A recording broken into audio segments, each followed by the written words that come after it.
guys. It's been a minute since I've recorded. It's now been how long? Not quite a month since macrodose number 2. This time in the desert instead of the woods. Beautiful, beautiful experience. But I just wanted to check in because when you don't talk about things for a while, like the memory of it gets a little bit faded and you can't really remember as much. But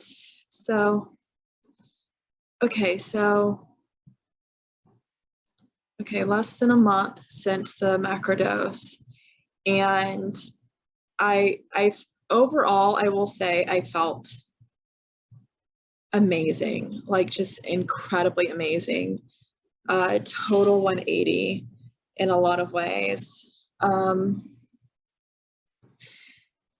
so now I can't even remember because I'm still writing my book. So I'm about halfway through with the book.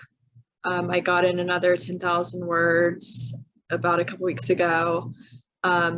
So it gets a little foggy to me, like what part I've written about versus what part I've been telling to people, and then what part I've actually been recording in the video diaries. So forgive me if I've gotten a little redundant because I still haven't edited some of the ones and posted them, and I actually have to take notes on it to recall which parts I'm actually sharing with you. But so again, overall I felt better. And then there was the breakthrough, which was kind of like a semi-breakdown / breakthrough. And I'm still in the process of, or at least little Naz is, and I'm still kind of trying to figure out what parts are adult me versus what parts are child me, because I do feel like they're a little bit separate. And I was talking to my therapist about it recently, and it was interesting. And she was asking me, she's like, do you feel like little Naz is separate from adult Naz? And I said, kind of, yes and no. I feel like they're separate, but I also feel like they're the same. And it's really kind of confusing, honestly, like just to articulate it feels confusing. But what I said back to her, what came through for me was that I feel like little Naz and adult Naz are separate because I feel like her mom. I feel like the mom of little Naz, which makes sense because I've been working on my relationship with myself and the whole reparenting thing. And so I really feel, I feel like her mom. I feel like my inner child's mom. And so the grieving process has been interesting. So, been grieving my papa, who is, the great love of my life. And, little Naz, if you watch one of the other video diaries, like didn't get to grieve her papa. And so not really trying to rush that process of what it means for me to allow little Naz to grieve papa, because rushing it and pretending like I was okay when I wasn't was sort of what kind of buried those feelings and kept them repressed for so long. So taking my time with that, but also realizing I'm still in the process of actually grieving little Naz and what that means. And because I've described it so many different ways, because when you're writing a book, you really want to be as descriptive as you possibly can because you really want to feel like people are joining in that journey with you. And so I try not to do too many spoilers, but just articulating it out loud to other people that I share it with does sort of help me figure out how it is that I want to phrase it in the book so that people are able to follow along and understand what I'm talking about. But yeah, grieving little Naz in the sense that little Naz always had these sort of psychic abilities, if you will. And I don't really like to use the word psychic because I think it kind of conjures up this idea that you always know every single thing that's going to happen or that's about to happen before it happens. And there is a lot of that, but it's not something that it's not a skill that I have polished in my life. I've spent a great deal of my life kind of ignoring that gift. And so, but the part of little Naz that I'm grieving is how I just feel like as I got older, I sort of ignored her because I didn't realize that she was still there, like wanting to really be seen and be heard. And, it's just people I'm sure like looking at like, oh, well, you're a life coach. Like, of course, like you should have known that, right? But you don't always know. It's so much easier sometimes to, on the outside looking in, be able to see more clearly what other people are missing. But when it comes to you, particularly someone like me who has leaned more towards the preoccupied, anxious attachment style of being preoccupied with other people, but that's part of the grief process for me is the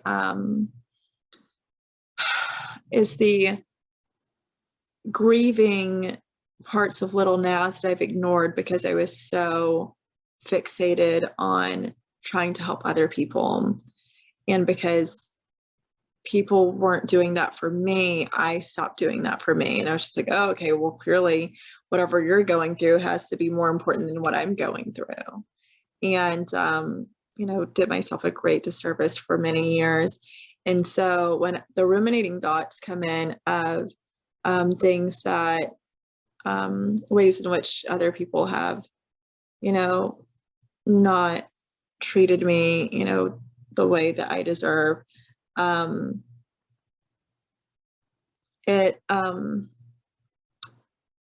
it keeps other people alive for me. I think there was a meme that really described it really well recently, and it said something to the effect of, and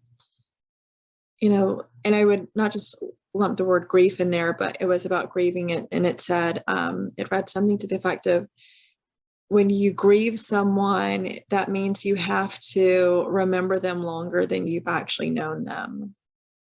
And that just like really floored me when I heard that or when I read that, because I just thought, oh my gosh, that's so true. And that's so something that I've done of when I am, or have grieved another person, I'm remembering them literally longer than the time that I've known them. And if I can just sort of do that kind of for myself, because I'm always going to know me. So why wouldn't I spend more time to not grieve little Naz, because she's not gone, and it's still, finding the ways to articulate that and fully have a strong understanding of what that means of about like who I am now, and the role that, little Naz still plays in my life, and taking her along with me on these journeys. And it's been so interesting because I find that she's still in here and she's so funny, and she and her guides like crack up like in my head. It's so funny. There's like this inner dialogue kind of going on all the time. And it was so great because earlier tonight I was at dinner with someone, and I don't know why, but I just started getting so tickled, and nothing what really funny was happening, but psychically I was picking up on something funny that was happening, but I didn't know how to articulate it. And so it was just bizarre. It was funny. I haven't cracked up like that for no reason in a long time. And so it was kind of like a little embarrassing because I'm trying not to laugh at someone when they're not even saying anything funny. Um, and just how my guides sort of telepathically, and that's the best word I can think to describe it, like telepathically communicate with me. But it's like I'm trying to like listen to them while I'm listening to another person, and I'm listening to this other person, and I'm trying to ignore my guides. I'm like, what are you guys talking about? Like, I need to pay attention to this person in front of me that's like so rude. Like, just pay attention. And so, getting my guides to talk to me, or me learning how to hear my guides, in times of quiet when I'm not in front of someone, is just something I still haven't quite figured out how to do yet. And maybe for you, like, other woo-woo people out there, you're here with me, right? But it's not a lot of people that I know how to articulate this stuff to.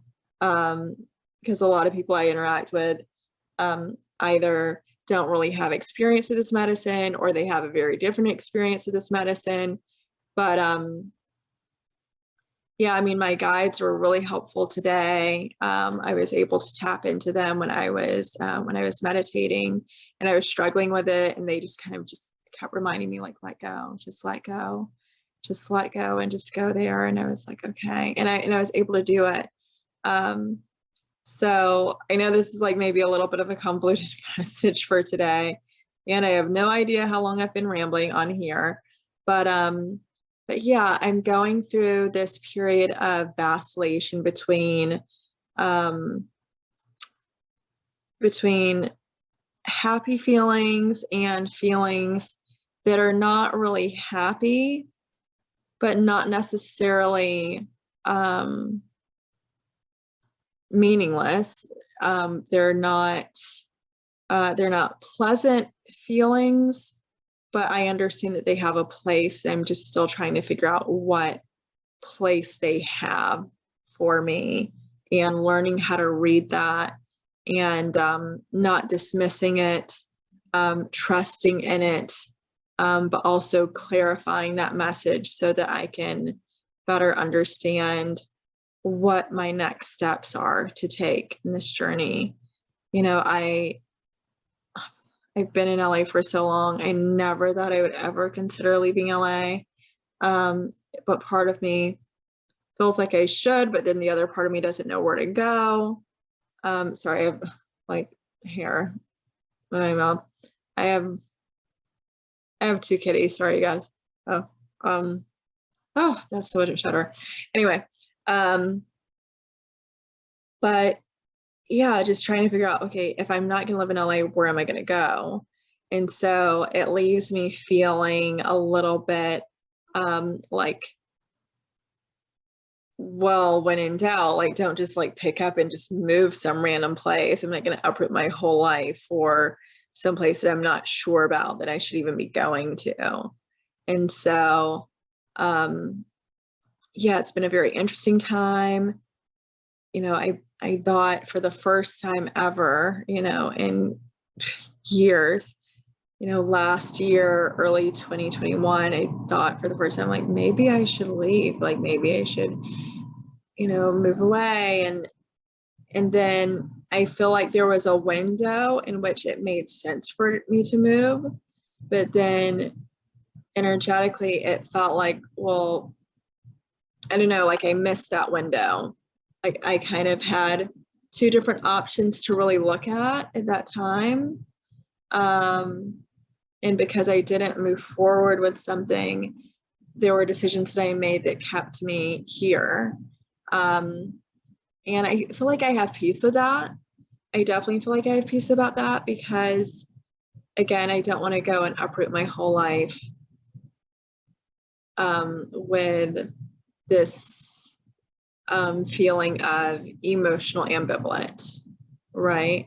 And finding that balance between being able to move through uncertainty, but also have a more defining sense of clarity at the same time. And I don't know if that makes sense the way I'm articulating it, but it does to me, and maybe I'll find better words to really describe, what I've been experiencing. But it's just been a very interesting time because, again, I do feel so much better, so much better. But I wouldn't go as far as say that the anxiety is completely gone, because it's definitely still there. So there's still some things I still have to uncover and get some clarity on. And hopefully that will come through in meditations. I'll probably be doing some, microdosing at some point where I can get more clarity. But I don't know. It's just a very interesting time. But there's definitely more clarity to be had for certain. For certain, there is.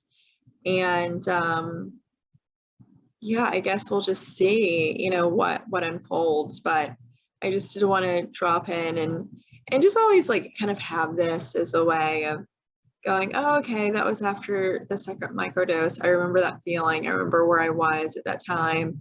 And then once I get more clarity, I can go back and look and go, oh, okay, that's what I was missing. That's what I was talking about. That was the thing that I was trying to put my finger on.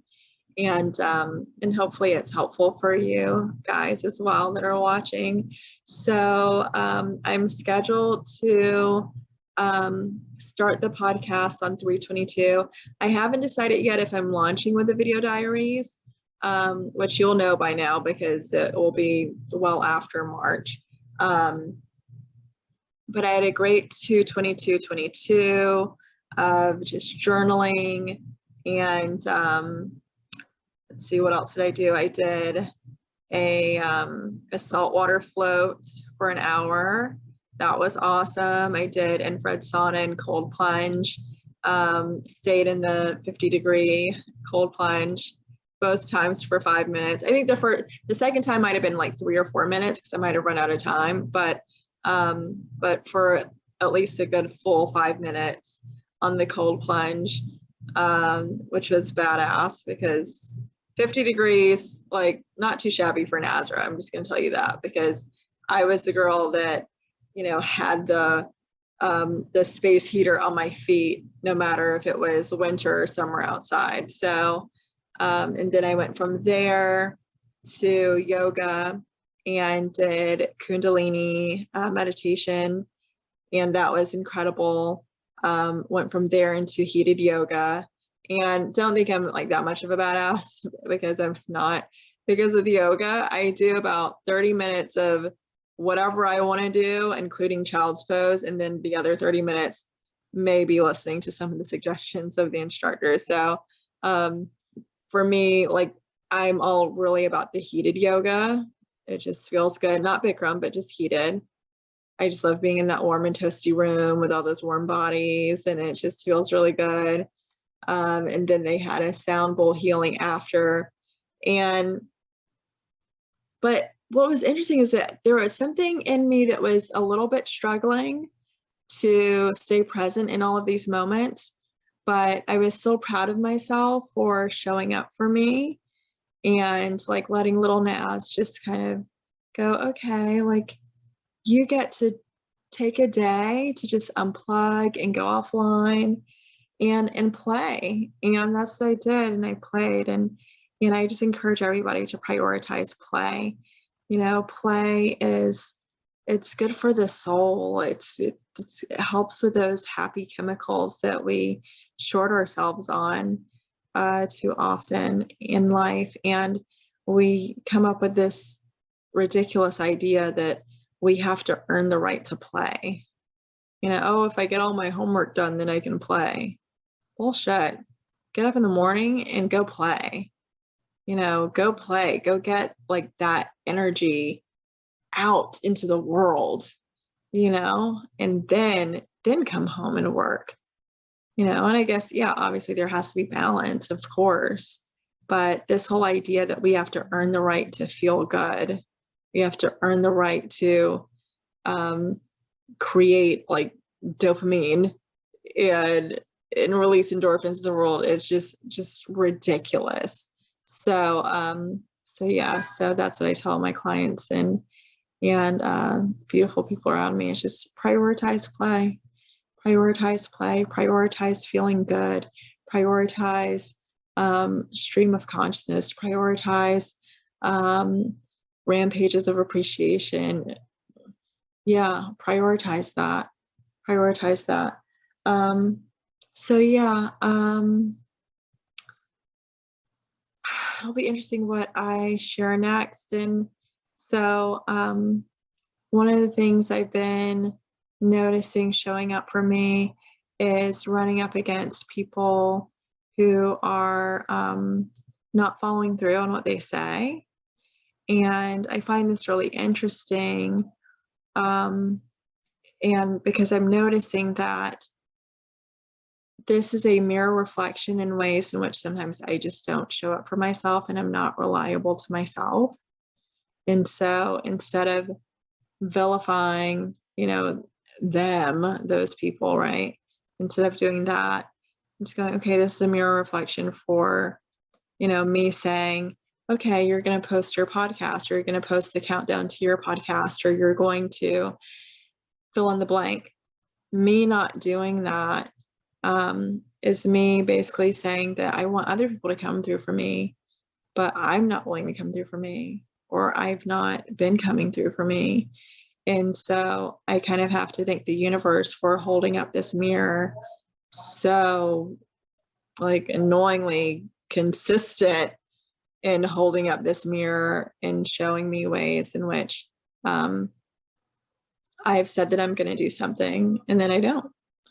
And so while Little Naz is kind of looking at it sometimes like outside people are letting her down, I have to take responsibility for the fact that when I don't follow through on promises that I make for Little Naz, that I'm also letting her down. And I don't say that to beat up on myself or to be hard on myself. I can say that I can be accountable. I can be accountable to me. I can be accountable to Little Naz, and I can still have empathy and compassion for myself at the same time. And I understand that I am still, struggling to reach that place of more balance. But, right now I'm not there, and it's okay for me to notice that I'm not there yet. And that is the goal. That is, there's going to become a time when it will be hard for me to even realize that I was ever this way, the way in which I say, oh, I'm going to do fill in the blank, and then I don't.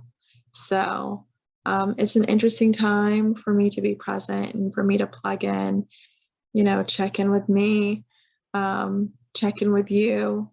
And so if you have any questions of anything you'd like me to ever like video diary, or a guest that you would like for me to have on the podcast, a topic that you'd like me to discuss on the podcast with a professional guest, then, definitely let me know, write something in the comments.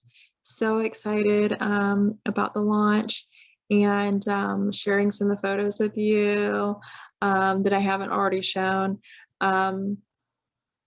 So yeah, stay tuned, you guys. As always, stay inspired, stay keep your mind straight, and again, be able to hold yourself accountable while also having empathy. So and that's not the same thing as letting yourself off the hook, because I don't let myself off the hook. I just go, okay, you're still struggling in this area, because if I can acknowledge that, then I'll be able to more accurately notice when I'm making progress. So until next time, you guys, take care. Bye.